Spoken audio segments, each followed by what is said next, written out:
Good evening, ladies and gentlemen, and welcome to another edition of TBR. And I'm George Binns. And this evening we're going to talk about critical thinking. And to help us understand it, I have with us Kevin O'Reilly, who is a retired history teacher and an author of 16 volumes of critical thinking books on primarily the U.S. history. Welcome, Kevin. Oh, thank you, George. Glad to be here. So, a couple of years ago, critical thinking hit the schools as the new buzzword. Gotta have it. What is it? So, if you can put up slide 1, I have a couple of definitions there. Yeah. To me, it's the reasonable assessment of statements. That is, evaluating statements. How do I know that this is true? The other definition there on the screen is that we test those claims that people put out and then decide which ones we're going to tentatively accept and which ones we're going to say, well, that doesn't meet the criteria. Well, that gets to the idea of what do you use a standard to test them against? So I think the second slide has some of the skills, if you could put those up. So I have to look at the screen here. So one element is the evaluation of sources. So in an argument, does that argument have sources to show why to support that claim? Yeah. That's one thing. Another is cause and effect. Somebody claims that A caused B. Do they connect it? Do they think about other possible causes? Does this happen in other cases, similar cases? That sort of thing. The third element is confirmation bias. All of us have confirmation bias, and we have to fight against that. And the fourth one I put there is on evaluating analogies. Now, I think I've talked in general terms here, like what the heck do all these things mean? Yeah. In each case, there are sub-skills that help us to perform those skills. So we could probably spend a half hour just on evaluating cause and effect, for example. But yeah. I can give you some examples if you'd like. Yeah, give me a for instance. Okay. So in terms of what the public does, they read news stories and watch cable news, whatever their news outlets are. And because we have only limited time and our brains can only take in so much, we accept some of those maybe uncritically. I do. And I try to think about, well, wait a minute, how do I know that this is a reliable source? So for history sources, if you can put up slide 2, I think we had that up there. Let's see, slide 6. Sorry. For history sources, we taught the students where I taught, which, by the way, was 25 years ago. I was doing this, so I was not part of this. Well, history hasn't changed in 25 years. No, but the buzzword about critical thinking, I was doing this a long time ago. Yeah. So if you look at the screen, is it a primary source? Does the person giving it have a reason to lie or exaggerate? Do other sources say the same thing? Is it public or private? Public sources tend to be a little less reliable than private sources. Mm-hmm. So that's one thing. But what I found out is a lot of students go online. And they go online very quickly, and they pick the first source that comes up. In some cases, they pick slideshows so they don't have to read anything, or YouTube, that sort of thing. So I came up with a different set for online sources, which have to do with the author, the author's reputation. Is there an author? Oftentimes on news sources, there's no author. Mm-hmm. You don't know who said it. The reputation of the publisher, peer-reviewed. Is the article or book peer-reviewed? Is anybody looked at it and fact-check it? And that's new for students. They when they go on Snapchat, they're not looking for peer-reviewed. When I do it, they're like, what does peer-reviewed mean? And so that's an opportunity to teach them. Yeah. And are sources cited in this article? So those would be, if you want a specific one, well, that's a little more political. Should we be taking down the statues of Columbus? Mm-hmm. So I found a news article, actually 5 or 6 news articles from different points of view, and put the article there, and then have the students read the article, see what they think, and then give them background on where this is from, what's the reputation of the source, what's the reputation of the author of the source. Students can't do that collection, but I can. I can collect things and then give them those problems to solve. Yes. So basically, get back to configuration bias? Confirmation bias, yeah. Confirmation bias. Really, when you approach a subject, whether it's the latest thing on Fox News or MSNBC or one of these others, you already have a background of information. Right. And to some extent, it's valid information. And you test the new story against that background. So, yeah, you can call it confirmation bias, but in reality, that's part of the process of how do you evaluate new bits of information? Does it fit or not? Okay. Well, yes, we all have confirmation bias, but we should try and neutralize it as much as possible. So let's say you had a guest on this program and you disagreed with their point of view. Yep. You're going to ask them tough questions. The real problem is when you have a guest on that you agree with. You should ask the same tough questions of the sources you agree with as to the sources you disagree with. So that's a concrete example. In class, if a student presented an argument that was not very popular, like, whoa, where'd this come from? I would go out of my way to make sure that student felt safe in saying this unpopular point of view. And the way to do that was to refer back to it later. So somebody says something, and I'm thinking, holy smokes, where'd this come from? And say, well, okay, can you explain that? Or that's interesting, tell us more.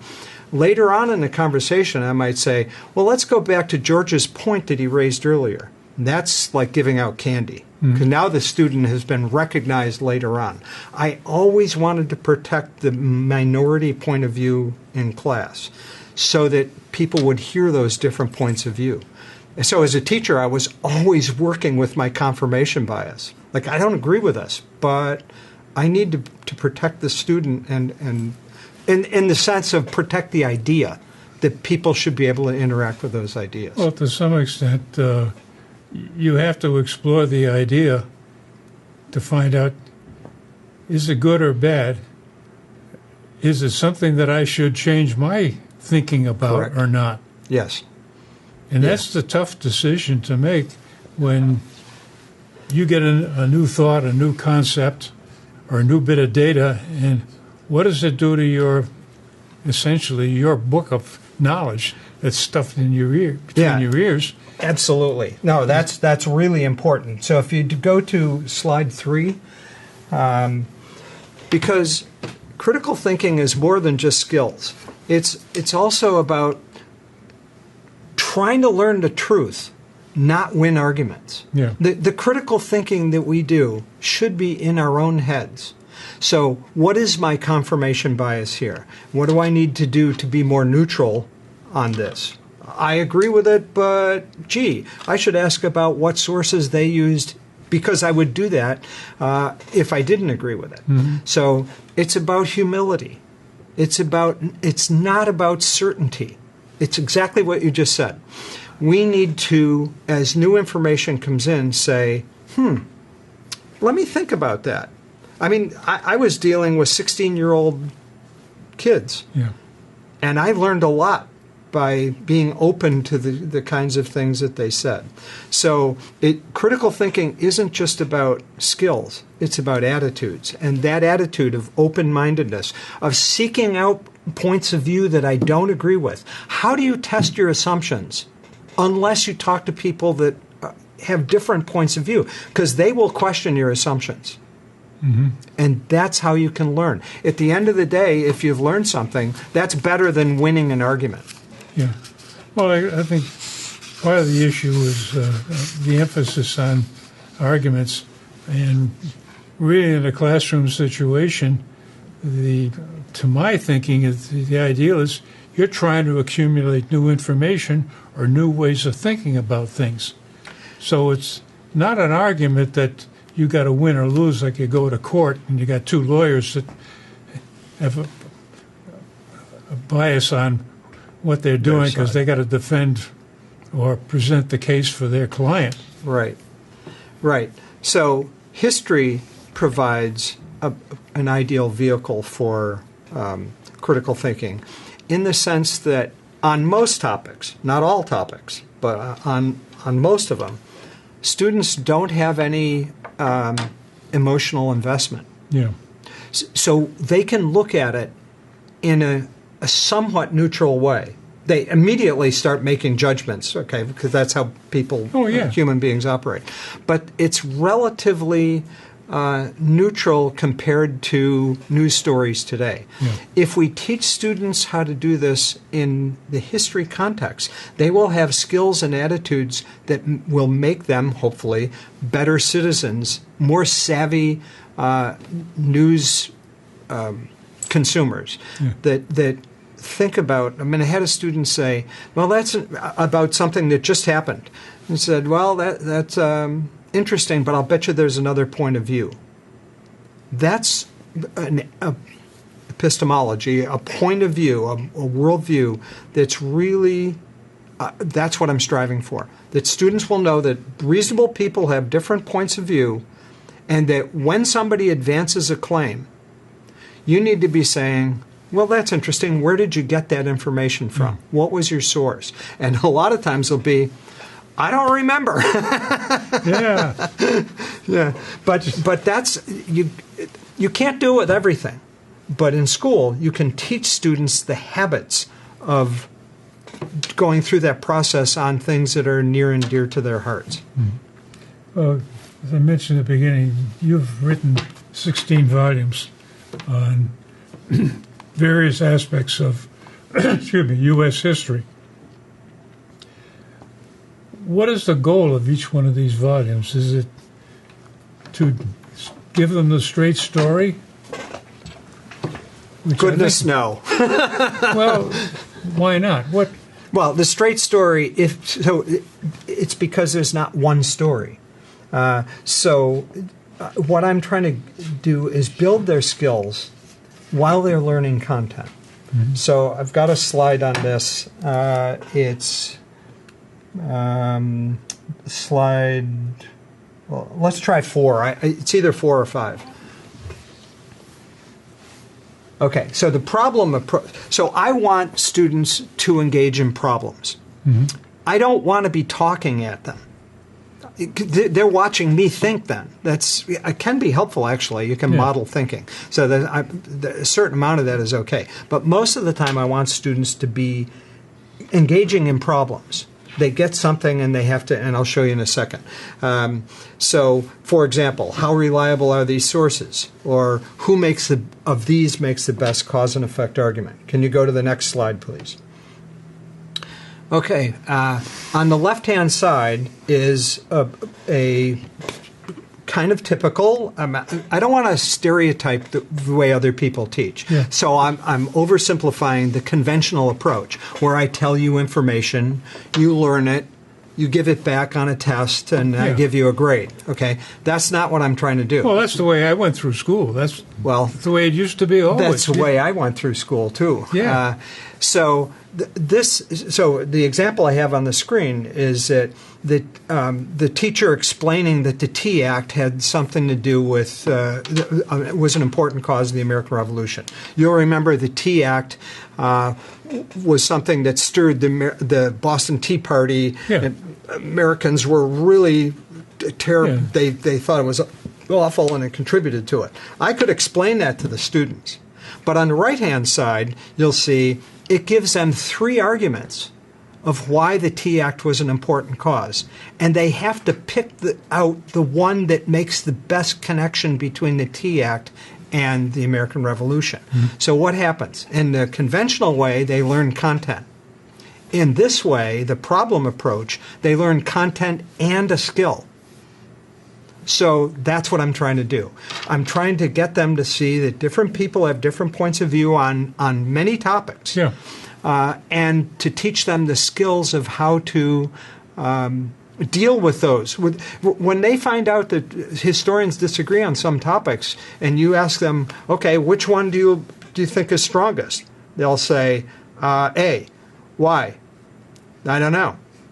Well, can you think of anything? It sounds better.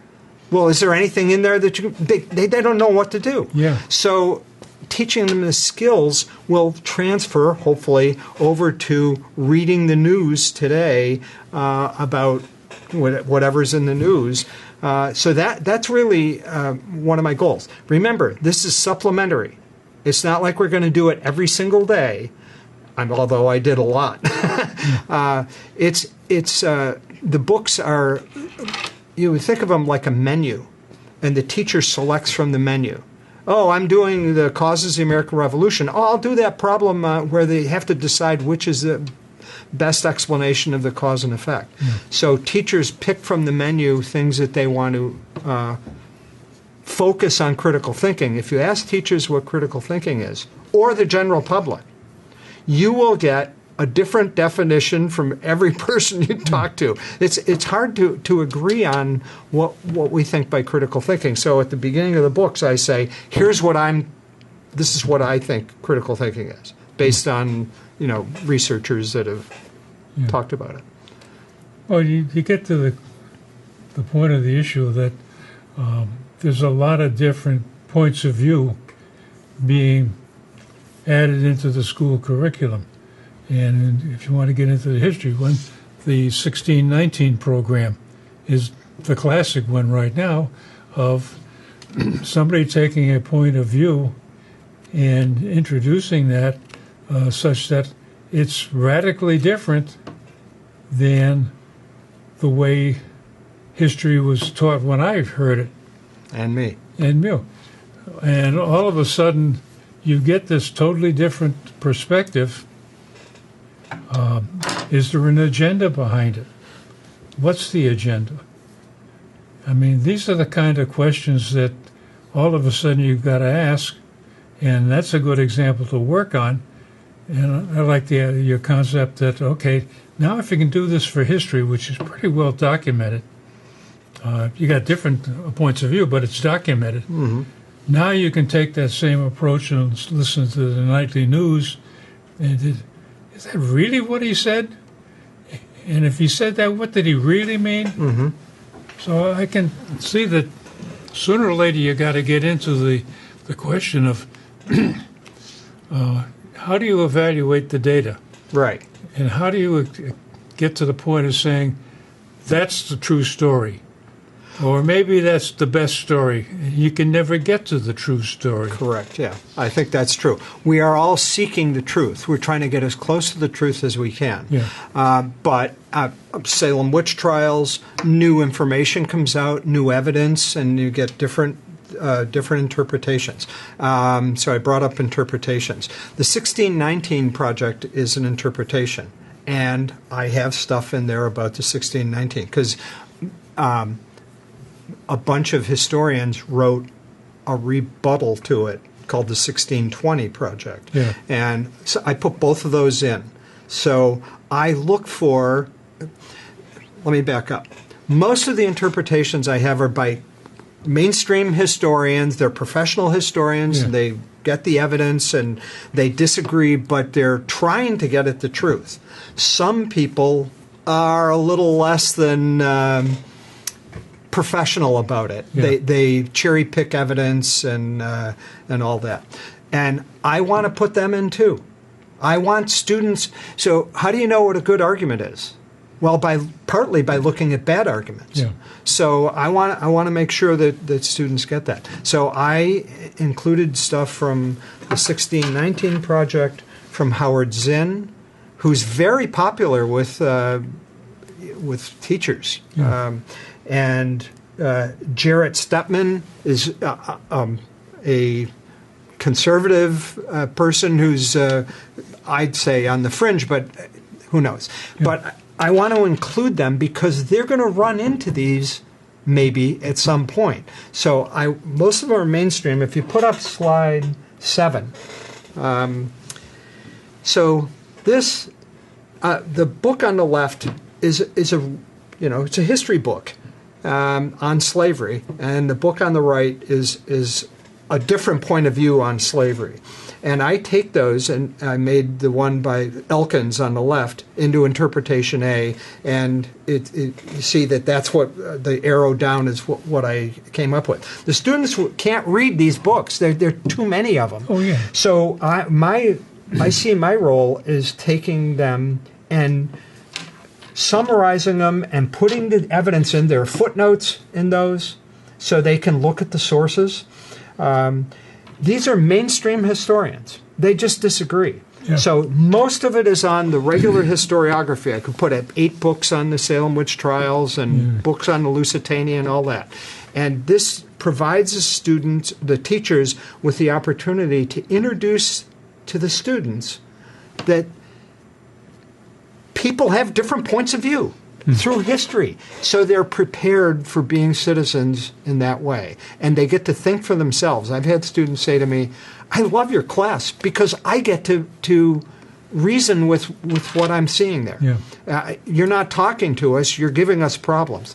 I think of myself as a orchestra composer. I compose a symphony and then I conduct the orchestra. But the students play the instruments. So I set the problems up, and they could be biased. I've seen research on this too. I mean, I lean one way or the other on some of these.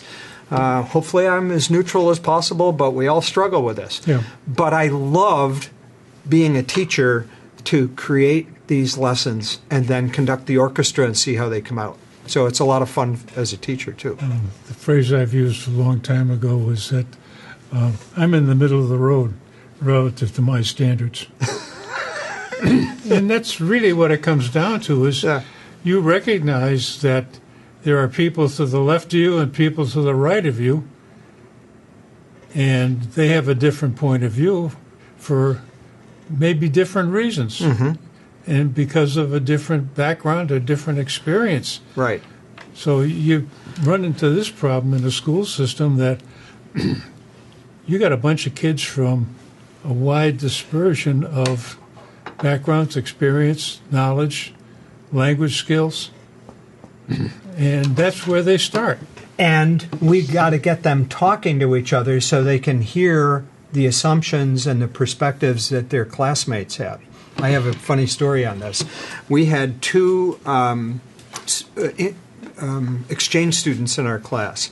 And so there were 24 students, and 2 of them were from other countries. And we were doing a problem on whether the United States was justified to drop the atomic bomb. And so I've had Garel Perovitz is one of the historians on this who says we were not justified, and Herbert Feiss at that time was saying we were justified. So students read the 2 points of view, and I had them put their heads down because students told me that if they do it with their heads up, they would be influenced by how many hands other people put up. Yeah. So they put their heads down, put their hands up. 22 of the students said we were justified, and 2 said we weren't. The 2 foreign students. And that was such a learning moment. Everybody could see, whoa, wait a minute. we got a certain point of view here. Let's hear from the foreign students why they said that we weren't justified. So that's a good example of being able to have students with different points of view, and it's why I said I try to protect those points of view because we benefit from them. It makes our stereotypes more reasonable.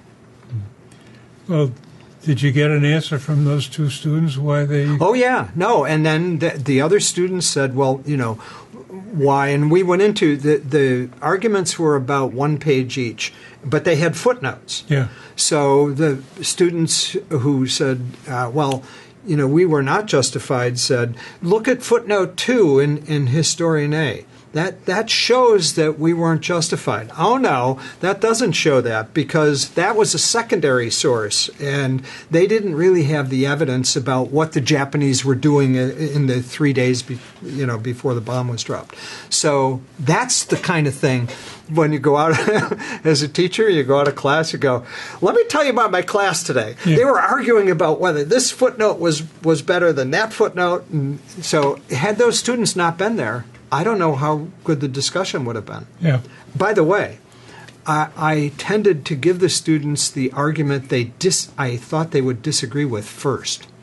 When you get an argument you don't agree with, you become more of a critical thinker. Mm-hmm. So I actually argued with publishers once in a while about, no, I want the one that I don't think they'll agree with first. Yeah. So it's getting them to be Well, you're just trying to involved. upset their thinking. Right. Right. Break Throw the chain them of into thought. disequilibrium in the educational sense. Yeah. So we've come to the happy hour. Oh, my goodness. It couldn't have gone this fast. Oh, yeah.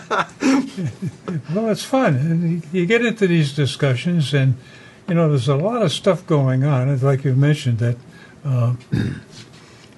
we could go on for quite a couple of days, actually, getting into the nitty-gritty of critical thinking and confirmation bias, and all the rest of the little buzzwords that are in there.